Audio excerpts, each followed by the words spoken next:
She only wanted peace, a morning run before work, a moment to breathe beneath the rising sun. But for Nala, that calm shattered in seconds. Sirens screamed, tires screeched. Suddenly, she was surrounded, hands raised, heart pounding, accused of a crime she didn't even understand. Cameras rolled, neighbors watched, and the world saw another black woman treated like a suspect for simply existing. What began as an ordinary jog would soon expose something far deeper, an injustice that would test her strength, her dignity, and the nation's conscience. For Nala, mornings were sacred, a time when the city was quiet, the streets still waking, and the world hadn't yet demanded its share of her strength. She was 32, a dedicated physical therapist who believed in healing, both body and spirit. Every day began the same way. Sneakers laced tight, earbuds in, breathing steady as she jogged through her suburban neighborhood. It wasn't just exercise. It was her therapy, her armor against a world that too often looked at her skin before her smile. Neighbors knew her routine. The crossing guard waved.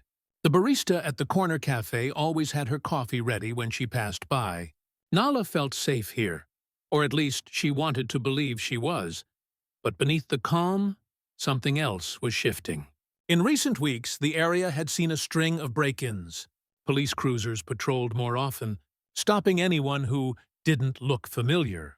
And though Nala had lived there for 5 years, her presence, black and strong, running alone before dawn, had started drawing unwanted eyes. That morning felt no different at first. She stretched by the park gate, smiled at the sunrise, and began her usual route. The cool air filled her lungs, the rhythm of her steps syncing with the soft music in her ears. She didn't know that just a few blocks away. A call had already been made. A vague report about a suspicious person in dark athletic clothes. As she turned the corner, a patrol car slowed behind her, shadowing her every move. Nala didn't notice right away. Why would she? It was just another morning run. But within minutes, that peaceful routine she cherished would spiral into a nightmare. One that would test not just her strength, but her faith in the justice she always believed in. The flashing lights appeared first, bright, intrusive, and jarring against the soft glow of morning. Nala slowed, confused, her music still playing faintly in her ears. A police cruiser rolled to a stop beside her, 2 officers stepping out with their hands near their holsters. The neighborhood, usually silent at this hour, suddenly felt foreign. "Ma'am, stop right there," one of them ordered. Nala froze.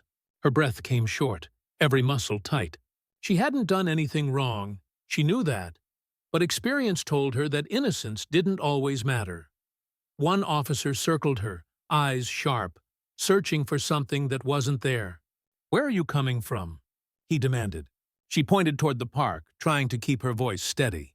But before she could finish her sentence, the second officer interrupted, saying there'd been reports of a suspect matching her description. A tall, black woman in dark clothes.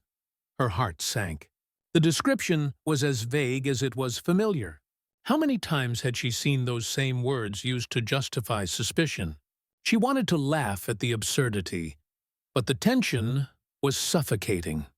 The officers exchanged glances. One muttered something into his radio. Moments later, another cruiser pulled up.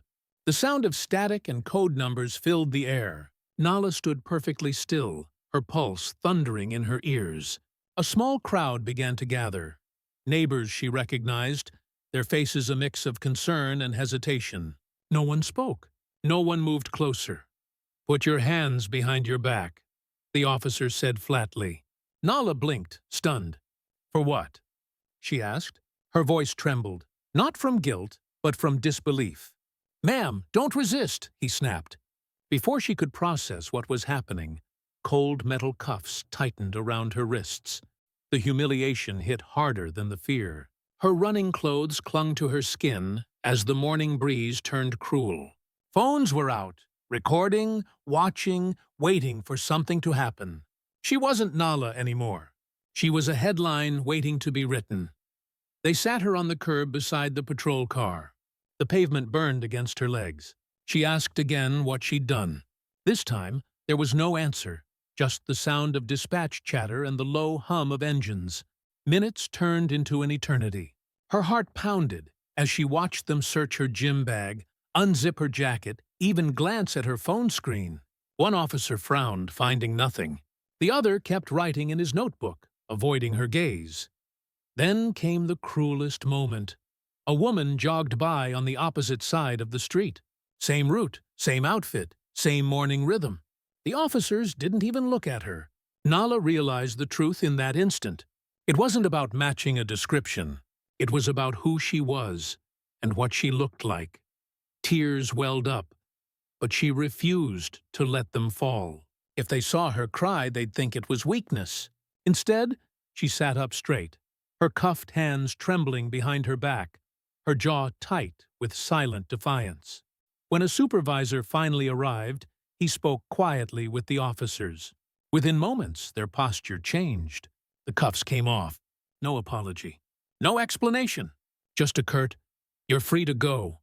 Nala stood there, wrists red, heart broken, and life forever altered.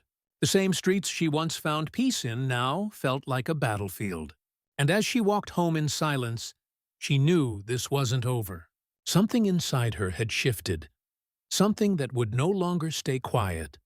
That night, Nala couldn't sleep. Every time she closed her eyes, she saw the flashing lights, the cold steel of the handcuffs, the faces of the neighbors who watched but said nothing. Her wrists throbbed, but it wasn't the pain that kept her awake. It was the anger, the disbelief, the haunting question of why her by morning the video had already spread online. Someone from the crowd had filmed everything, the moment she was stopped, questioned, and cuffed. It was everywhere. Headlines labeled her mistaken identity. But Nala knew better. This wasn't a mistake. It was a pattern, one that stretched far beyond her quiet street. Reporters camped outside her home. Some offered sympathy. Others asked if she understood the officer's perspective. The same neighborhood that once greeted her with smiles now watched her with wary eyes. She could feel their judgment like a shadow that followed her everywhere. Then came the final blow, a public statement from the police department claiming proper procedure had been followed. No apology, no accountability, just words meant to bury the truth beneath official language. Nala's hands trembled as she read it, but this time, not from fear. Something inside her snapped, not in defeat, but in resolve. If they wouldn't tell the truth, she would. That afternoon, she stood on the same street where it all happened. Cameras surrounded her again, but this time she wasn't a silent victim. Her voice was steady, her eyes fierce.